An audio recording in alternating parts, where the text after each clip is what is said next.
How's it going, guys? Today's video we're going to be discussing the Zhiyun Crane M2 gyroscopic camera holding device. Hang out a little bit longer. If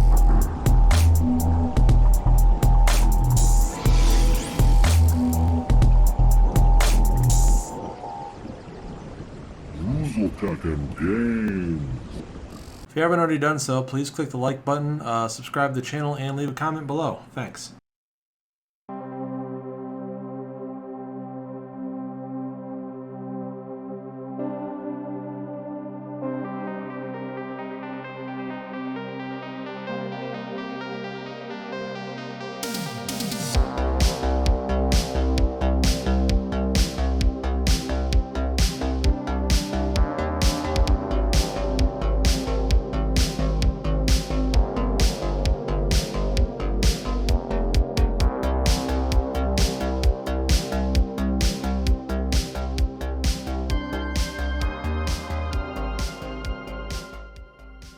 Comes with a quick start guide and what looks to be some kind of a warranty card or service card.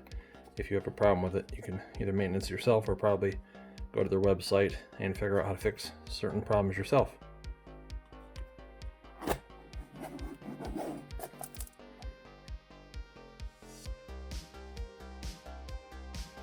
So let's see what we got in this box.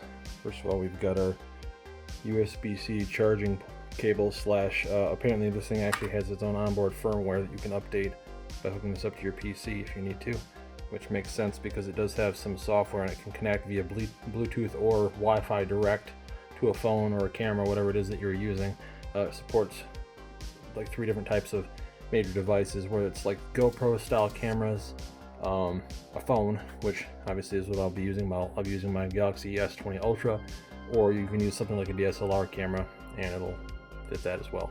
So you've got your cable, you've got what looks to be like a strap of some kind for carrying it, or like putting it around your wrist, I guess. It's got like a little loop there that you'd put into the handle, I guess. We've got if I can get it out of the box, it's really in there. Excuse me. But it has a little tripod, so you can mount this to the base of the carrying handle here, and then you can stand it up on that. Now, I already have some tripods, like I'm using one right now to record this, and I also have smaller ones from a company called Joby, which I've used in the past, which is like a hand grip. And that's kind of what I'm getting this for, is to replace or at least improve upon this option, because like even with this, moving your hand around, you can get pretty steady shots, but this will take a lot of the guesswork out of trying to be stable. It's like I say, gyroscopically stabilized, so you can kind of dispense with lesser model hardware. So here we've got the clamp that's used to hold the phone in place, and it just auto retracts itself. Whereas the one on my Joby, it's like you can stretch it out, but there's like a little clip on the back you have to push into place after you've cinched it down. This has its own retention hardware inside. You can tell it's pretty feels pretty sturdy. It's all metallic. None of this feels like plastic or anything cheap, and it's got a little bit of padding on there, so it'll probably not damage your hardware. And then you've got a couple different mounting point options down here, so you can hook it up to again, like I could hook it directly to this if I wanted to. Not that I would do that in this scenario, but it's possible. I could use that, like if I didn't have this for some reason or couldn't find it, this will mount on my Joby. So they're all kind of interchangeable, which is nice industry standard mounting points. Very cool. According to the manual, this depending on which part of it you connect it to somehow, this can slide into the top here. See, there's like a little slot in the top of the grip. I'll show you what I'm talking about, and you can, I believe, slide this into place on here. Yeah, like this is in the way, but whatever. But you slide that into place here, and then it said that one of these is for there's 2 different types of cameras it mentioned. Again, the DSLR camera or a more standard camera type, but you can mount different kinds of cameras using this hardware. I don't use anything like that. Again, I'll just be using my phone. And this little screw here, which my camera is not, there you go. So you take that in conjunction with this, and you slide this in here, and then you can mount your camera however and screw it into place. It'll stay on mounted on this piece of hardware. So that's what that's for. So I had to look up some instructions on this next part because it's not at all, in my opinion, actually I got this backwards. Apparently you want this, well, maybe I do have it right, I don't know. Hold on, sorry. Okay, you want this supposedly facing to your right when you do this, I guess. Because the phone's gonna be sitting in here, and then, I guess it doesn't really matter which direction you face the phone, so whatever. But to fit this into the gimbal is like, it was not straightforward to me. Maybe it would be to you, maybe I'm dumb, that's certainly possible. That's been proven many times. So there's like a little pin, first of all, in here that's keeping this from moving around, but you just kind of lift it up and off that and it'll start giving you access to spin this around. I've actually figured out what this USB port here is for. You don't have to find that out because the charging port is here for firmware updates and so forth, and that is USB-C, but this is USB micro, so I don't really understand why that's there, except for maybe it allows you to charge somehow, like certain cameras or devices might be able to retain a connection through this and continue to charge or something. I'll see if I can figure out information on that. But anyways, to install this so-called quick release plate, see, I was just hitting this little button here to move this pin because the way that this is set up, you can see there's like a groove here with a little notch, and you would think that you could just slide this pretty much into place by hitting that button to move the pin. So like you hit this button and you can see that pin moves over and then it lines up with the notch, and then you should be able to slide it into place. It doesn't work, won't fit. You also have to take this little one here and loosen it a bit, and then this area becomes kind of malleable, and then it usually works. So let's see here. So now I'm going to push the button and slide, and even now, there you go. Okay, see, now it clicked into place, and then you tighten this back down so it doesn't move after that. So not as straightforward for me anyway as I would have liked it to have been, but it did eventually get there. I had to watch a couple YouTube videos on it because for some reason it wasn't clicking in my head that you needed to do this. And the instructions that they give you in the box are your typical small pictures, not a lot of words, not particularly useful, and it's written in like 8 different languages, so you actually get like 1/8 of the entire manual is actually dedicated to anything useful. So I'm not really sure by looking at this if my phone is going to fit on here or not.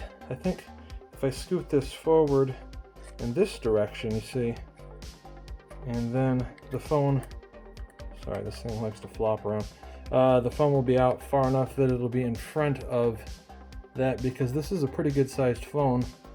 It's 6.9 inches as opposed to my Galaxy 9S or S9 Plus that I had before was a bit smaller by I think it was maybe 6 inches. So this is a significantly larger phone, and keeping it on here is going to be challenging. I'm not going to be able to actually film it when it's on here because I can't record it with itself, of course. Maybe I'll use my tablet to do that just so I can show you guys what it looks like. But the next thing up I got to figure out how to do is balancing this, because apparently that's part of it, is you have to balance the camera on the gimbal somehow so that it will stay nice and stable. And it is a pain in the neck. You have all these little dials, like you've got this one here, you got this one on here, and you can slide this portion up and down with this little lever here, sliding it up and down on this little section, and this can be slid back and forward. And so depending on the kind of camera you're using, or in the case of my phone, which my phone is quite long, it's 6.9 inches long, so it goes from here and it's like extended all the way out to here. I did finally get it balanced, but it took me a long time playing with it and watching a couple of the videos walking through that process. It is arduous, depending on what kind of device you're using. If you have a small phone like a GoPro, it probably isn't that difficult. They're small, they don't weigh much, it's probably easy to center that and get it done. But with this phone, it just kept wanting to tip to the side, or it would be top heavy. So it's like, imagine it was either, so hold on here. So it would be flopping backward, or it kept tipping to one side or the other. And it was very difficult to get it to balance. And once I got it there, so they said in the video that I watched from the company that made this, Zhiyun, or Zhiyun, or however they're pronouncing it, you don't want to not balance it first. If you don't balance it and then you turn it on, it's like the motors, which there's a motor in here and there's a motor in here that help all the different little features of the gimbal function properly. If you don't first balance it, then they're just compensating for the weight and it will burn them out faster, and it will burn through your battery faster as well. Now the battery is rechargeable, so whatever on that, but as far as, you don't want to burn out your motors on this thing, because then it wouldn't even work anymore. So like I say, there's motor here, and then like I say, this has got all your little different options in it. You download their app called the ZY Play app, and you connect it to Bluetooth. Basically, you just open up the app, select whatever kind of device you have. In this case, the Crane M2, but it supports a bunch of their other devices. You tell it you want to connect to that device. It'll search and find it. As long as you have Bluetooth enabled on your phone, it'll find it, and you tell it to connect to that. But in my case, again, I have the Galaxy S20 Ultra. Their software works with it. Like, you can control it and tell it to start recording and stop recording using those buttons, and you can pan around and control the different motors using the joystick. So like if you wanted to turn this way or lean up and down, it'll do that using the joystick. But for some reason their software is limited. Like, it can only do 4K 30 Hertz. It could do like 1080p. I didn't catch the refresh rate on some of the other resolutions it supported, but basically it did not support the full array of features that my phone's camera supports.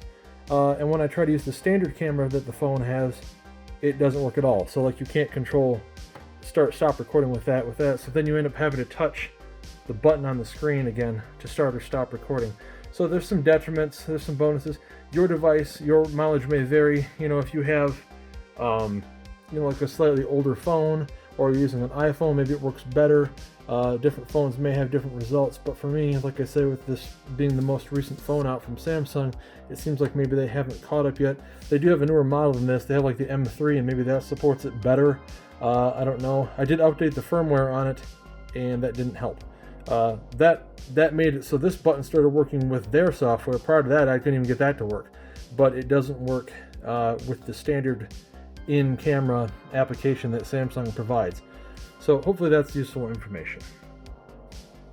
Alright, so what we've got here, of course, again, is the charging port. It looks like there's a second part on here where you could mount something, which for me is kind of cool because I have a Rode microphone that could be mounted to this and then connected to my phone, so I could use that to record on it. But you could mount, like, conceivably you could mount a couple cameras on this at one time, depending on what you had. I'm not sure. Like, you need like a double reversible screw mount, but that's what my microphone has. I could show that to you guys here if I could find it. Well, I mean, it's already on a different tripod, but you see the idea here. This has got like a double screw. Or, I'm sorry, it's not Rode. This is from Bauer. It's similar to Rode. My mistake. Sorry. But yeah, this is like got a double screw that goes both directions, so I can mount that on here and then connect it to my phone and use the microphone on that. So that's cool. Gives you a little added ability there. But you've got, what the heck is this for? This is, sorry, I had my manual in front of me here. So you've got a zoom. So this is a zoom button. So wide or thinning it out. You've got some kind of a joystick here. I think that might, I don't really actually know what the hell that does. So I'll have to play around with it. You got a mode button. You got this is a photo/video start and stop button. There's a power button over here to turn it on and off. Some kind of another menu button. Oh, this is a mode button versus a menu button. Okay, and then there's a trigger on the back, and I don't know what that does yet, but I'll figure it out.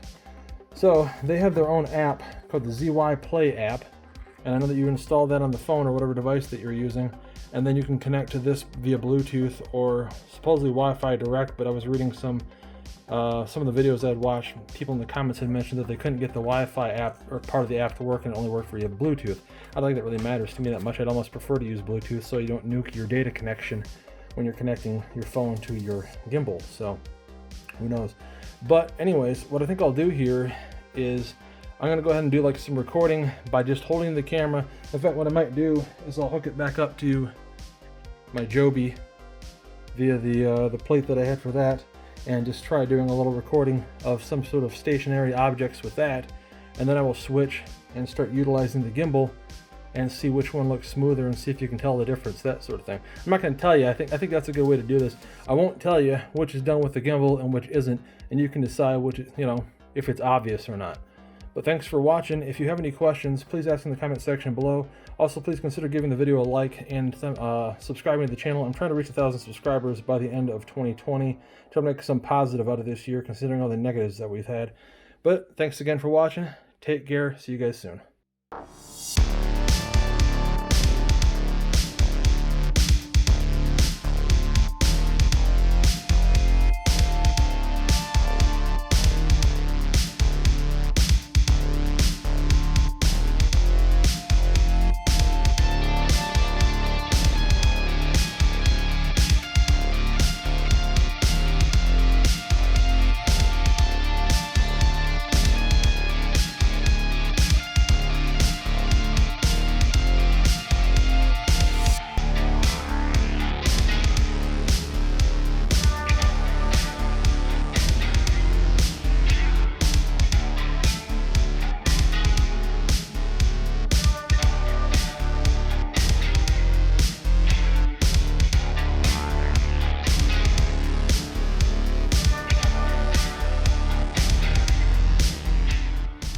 Thanks for watching. Please like and subscribe.